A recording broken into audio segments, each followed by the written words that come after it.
Yeah, Brent, it did. Gunshots shattered the silence of what was a rainy, quiet Sunday here in Southington. That is, until the suspect, 74-year-old Douglas Floyd Galnick, allegedly decided to go on a shooting spree. He's been arrested and will soon be behind bars.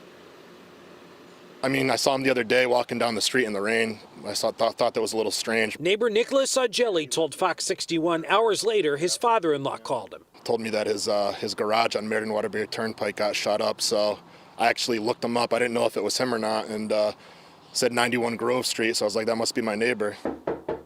No answer when we knocked on the door of the multifamily Grove Street home where police say 74-year-old Douglas Floyd Galnick lives, connected to at least 6 shootings. We'll wait and see if there's anything more, and hopefully there's not.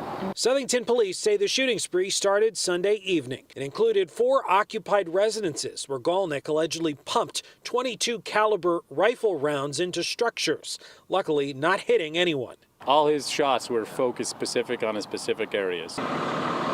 Here on School Street, focused around the utility connection on the 2nd floor. And into this garage on Flanders Road. Of all the locations, there is some connection to the suspect.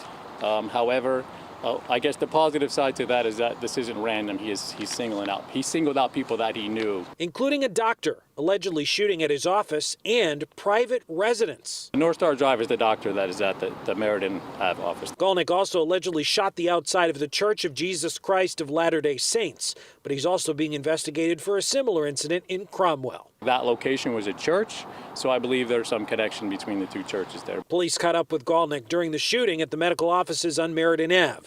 Identifying his black Chevy Silverado, he then led police on a chase that ended in a crash on the Arrigoni Bridge in Middletown. Now, in Galnick's vehicle, police also discovered an unsecured pistol. Right now, Galnick is being given psychiatric medical care, but then he will soon be taken back here to the Southington Police Department to be booked on multiple criminal charges. We're live in Southington. Matt Caron, Fox 61 News.